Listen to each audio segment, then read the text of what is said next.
O SCANada. Do you not mean O Canada? No, I mean O SCANada. It's a great app. We'll talk about it in a minute. Okay. Moving forward with the Dekker team. Moving forward together with the Dekker team. We are delighted that for over 35 years, we've been able to come alongside you, not only to invest, sell, and buy real estate over 3,117 times, but really to come alongside you to build your fun, build your faith, build your fitness, and of course, your finances, and even strengthen, heal, and flourish inside your house and your relationships.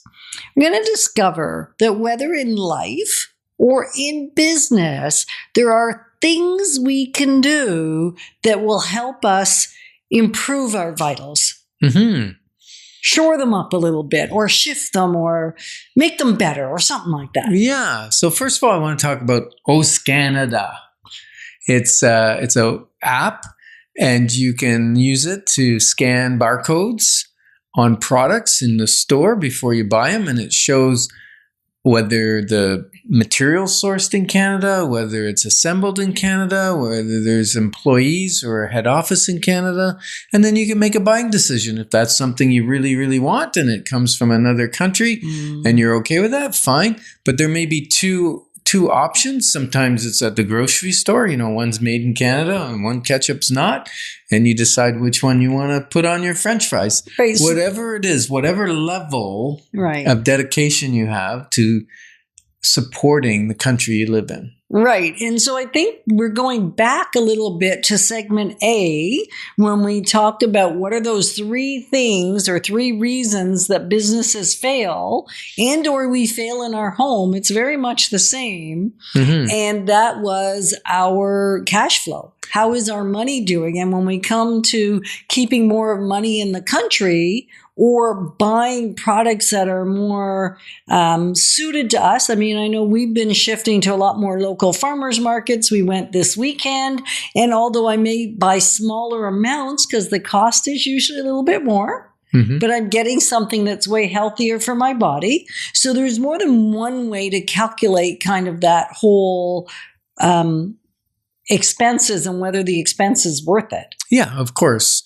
And when you're talking, whether it's business or personal finances, there's two ways to help correct your profit and loss or your budget, whether there's money left at the end of the month or there's more month than there is money. Two ways is one is increase the income. Yeah. And the second way is reduce the expenses. It's that simple. Reduce what you spend or increase what you earn. And that's whether we're talking business or we're talking home.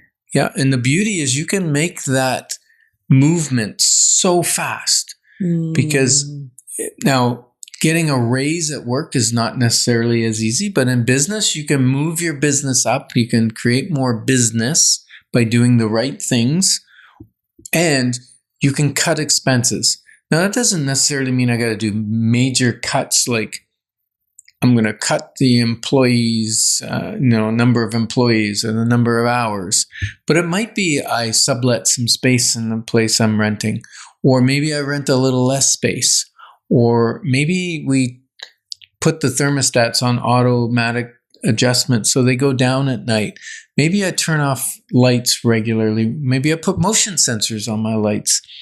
All kinds of ways. Maybe I reduce my marketing costs, or better yet, I attend the Ultimate Sales Machine Bootcamp and I learn how to make my marketing money work better for me to increase sales, reduce the amount of time it takes to serve a client, and then adjust my marketing. So I either reduce my marketing spend or I get my marketing spend where it's working. Because, I've heard it said that they say, well, about 20% of your marketing actually works.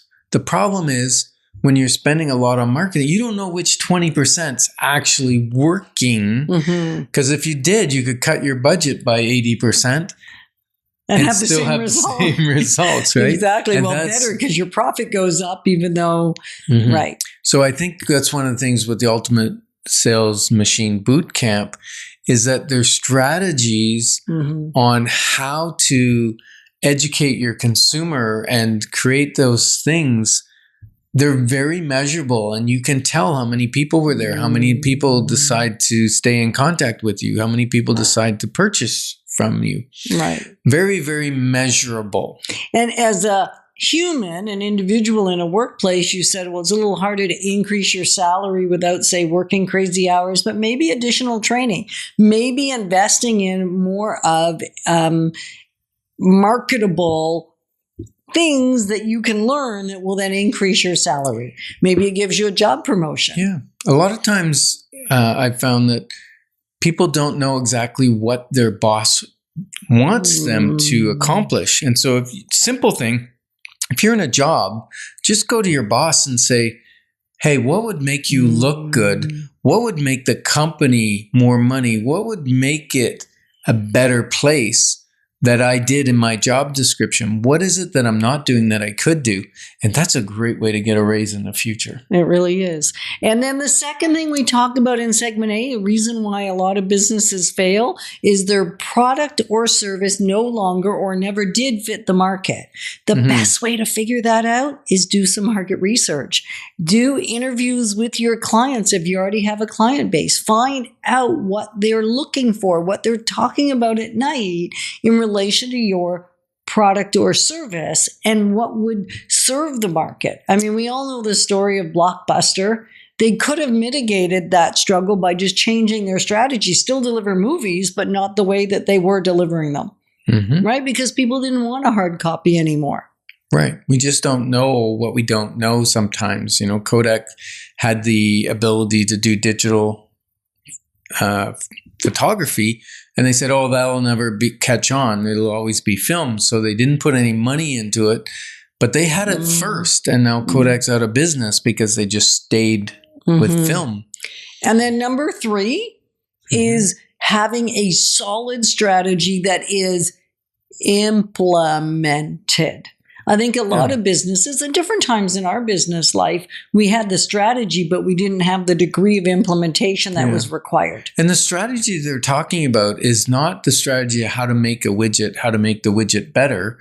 It's the strategy about how to get the market to respond to your widget, how to get the market to know that your widget exists and that they need your widget to make life better or faster or smoother or more comfortable or whatever, right? So that kind of thing is really important. And you know what I forgot? No, what did you forget? We promised that in at least the second piece of segment, the second point in segment A was around our product not fitting. And really, when it comes to our home, just think about how does that home fit your family? The location, the size, the features that it has. And can you renovate and make them work, or do you need a different one? Yeah, so it really or is maybe you're spending too much on your home and you need something less expensive because your P&L shows that you're losing money each month and your balance sheet shows that you're actually going in the hole instead of getting better. So maybe it's time to adjust what you're living in if you don't need the space anymore, that kind of thing. So now, so my question to you is, who do you know that it would be wise for them, and maybe it's yourself, to be included in the Ultimate Sales Machine Bootcamp on June 5th? Jump on to dekkerteam.com and there's a link there for you. And we're just so glad that you joined us, because when you and I travel together, we've got this. Moving forward with the Dekker team. Moving forward together with the Dekker team.